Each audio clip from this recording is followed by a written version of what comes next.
गीता में आप सभी का स्वागत है। हम लोग अब प्रवेश कर चुके हैं 18वें अध्याय के अंतिम उसमें सोपान में, जिसमें कि हम लोग देखेंगे कि श्री कृष्ण ने अर्जुन से क्या कहा है, गूढ़ रहस्य क्या है गीता का, उसी का संवाद चल रहा है। आज हम लोग 68वां, 69वां, 70वां श्लोक देखने का प्रयास करेंगे। तो सबसे पहले श्री हनुमान जी की वंदना। हनुमान जी हमारे महागुरु हैं। श्री गुरु चरण सरोज रज निज मन मुकुर सुधार, वरुणो रघुवर विमल जसु जो दायक फलचार, बुद्धिहीन तनु जानके सुमिरो पवन कुमार, बल बुद्धि विद्या देहु मोहि हरहु कलेश विकार। ओम जयंती जय मंगला काली भद्रकाली कपाल दुर्गा क्षमा सुधा लक्ष्मी नमोस्तुते। वक्रतुंड महाकाय सूर्यकोटि संप्रभा निर्विघ्नं कुरु मे सर्व कार्येषु सर्वदा। ओम जयंती जय मंगला काली भद्रकाली कपाल दुर्गा क्षमा सुधा स्वाहा। ओम त्र्यंबकम यजामहे सुगंधिं पुष्टिवर्धनम उर्वारुक बंधनान् मृत्युमुक्षयमामृता स्वाहा। ओम।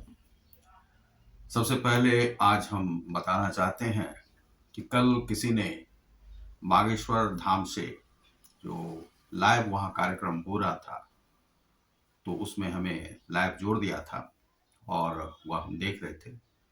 तो आज उसी बागेश्वर धाम को यह समर्पित है गीता का यह पाठ, और वहाँ के हनुमान जी महासिद्ध हैं। धीरेन्द्र शर्मा जी बहुत प्रसिद्ध हैं, धीरेन्द्र शर्मा, और वे अच्छा कार्य कर रहे हैं, उनको भी यह समर्पित है। और ऐसे ही गुरु बनते हैं जो समाज के लिए कुछ कार्य करना चाहते हैं। लोग गरीबी से उठकर आते हैं, वह भगवान की जब दृष्टि पड़ती है, समाज की जब दृष्टि पड़ती है, वह मनुष्य धीरे धीरे ऊपर की ओर जाने लगता है। उनकी गरीबी जो थी वह ब्रह्म के द्वारा दी रहती है, क्योंकि जो सोना जो है वह कुंदन कब बनता है, अग्नि में तप कर। और उनकी परिवार दर परिवार जो साधु संत होते हैं वह पैसों के लिए लालायित नहीं रहते हैं। उनका जो जीवन है, यह भारत की संस्कृति है, सनातन धर्म में, तो उनका भी परिवार इसी प्रकार से था। और इन्हें यदि कुछ उपलब्धि मिली है तो वह उसके लिए हम ईश्वर को शुक्रिया अदा करते हैं, धन्यवाद ज्ञापन करते हैं और श्री हनुमान जी की वंदना करते हैं और बागेश्वर धाम हनुमान जी को प्रणाम करते हैं, चूँकि कल मुझे वहाँ से जोड़ दिया गया था। तो जो कुछ और बातें हैं वह हमारे और चैनल पर आप देखेंगे। तो अभी बागेश्वर धाम जी को और धीरेन्द्र जी को नमस्कार, और उन्हें समर्पित है यह गीता का। तो आज हम लोग देखेंगे सबसे पहले 69वां श्लोक है। 69वें श्लोक में श्री कृष्ण ने क्या कहा है। नाचो तस्मान मनुष्येषु कश्चिन में प्रिय कृतम भविता न च मे तस्मा दन्य प्रियतरो भुवि, ना कभी नहीं चौ तथा अन्य कोई दूसरा प्रियतर अधिक प्रिय भुवि इस संसार में, कश्चित कोई मनुष्येषु मनुष्यों में।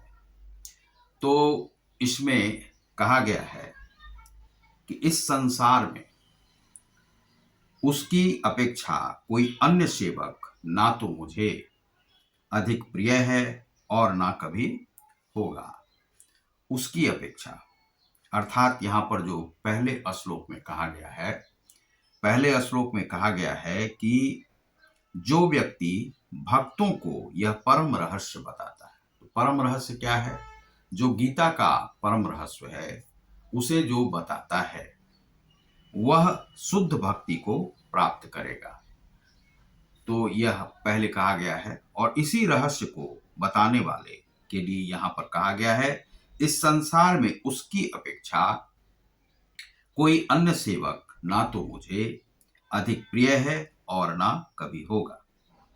उसके पश्चात अगले श्लोक में उन्होंने कहा है अध्ये यश्यते चौय इमं धर्म्यं संवाद वयो ज्ञान यज्ञेन तेना हमिष्ट श्यामिति मे मति।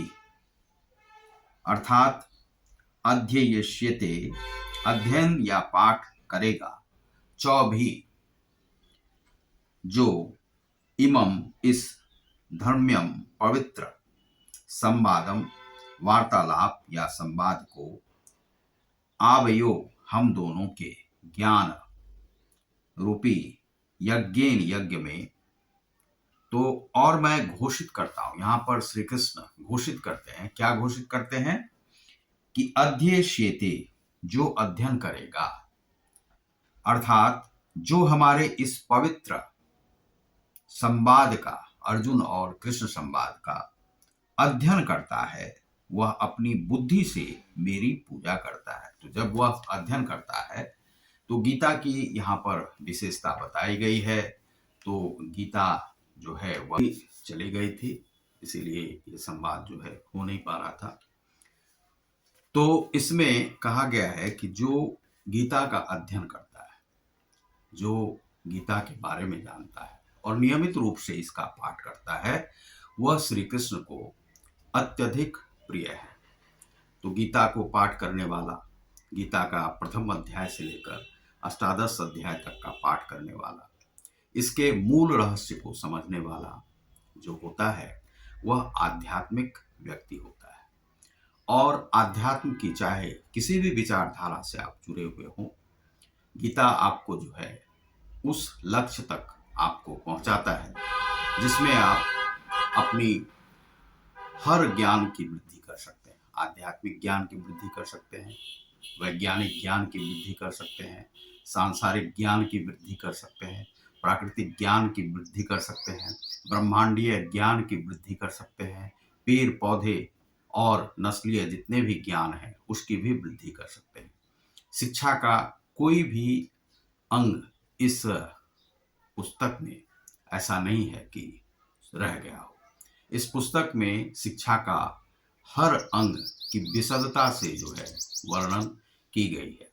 तो श्री कृष्ण को जानने वाला गीता को अवश्य जानेगा, और श्री कृष्ण कौन है उसके बारे में बताना कोई वह आवश्यक नहीं है, क्योंकि सभी लोग श्री कृष्ण को जानते हैं।